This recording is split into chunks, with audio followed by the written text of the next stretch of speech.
Chapter 19.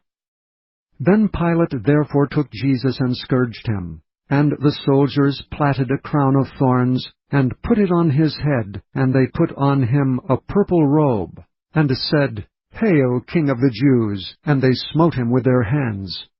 Pilate therefore went forth again, and saith unto them, Behold, I bring him forth to you, that ye may know that I find no fault in him.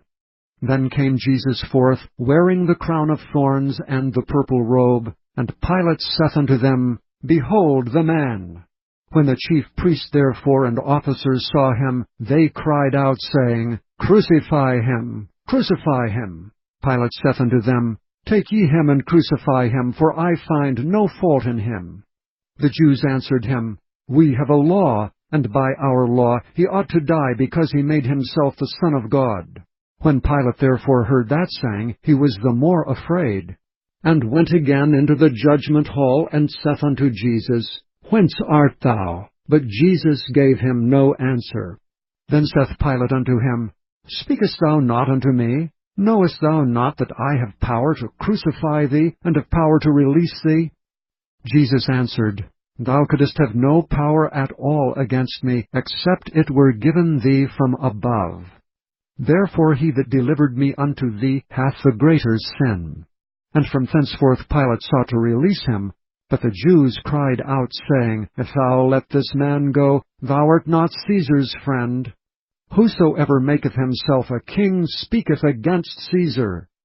When Pilate therefore heard that saying, he brought Jesus forth and sat down in the judgment seat in a place that is called the Pavement, but in Hebrew Gabbatha.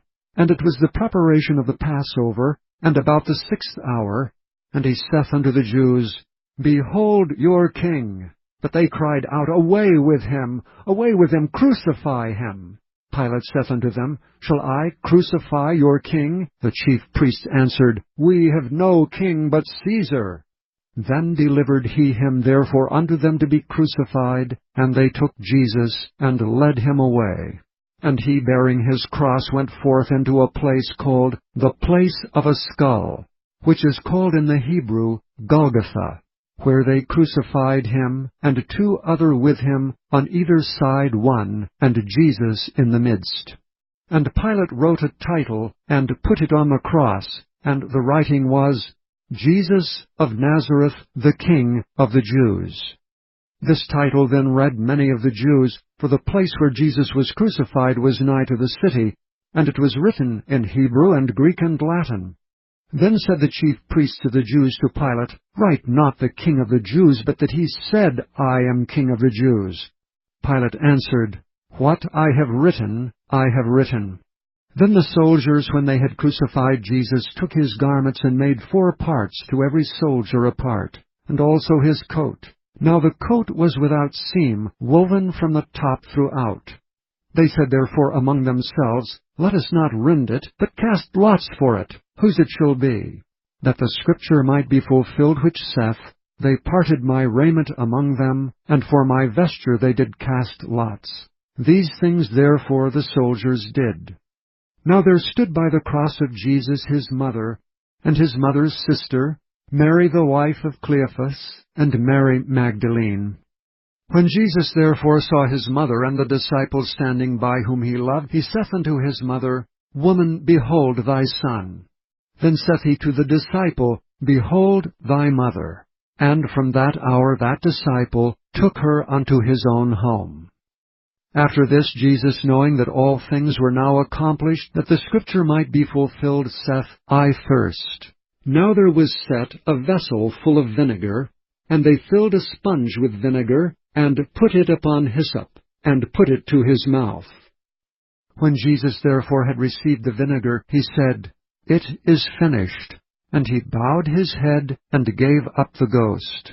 The Jews therefore, because it was the preparation, that the bodies should not remain upon the cross on the Sabbath day, for that Sabbath day was an high day, besought Pilate that their legs might be broken, and that they might be taken away.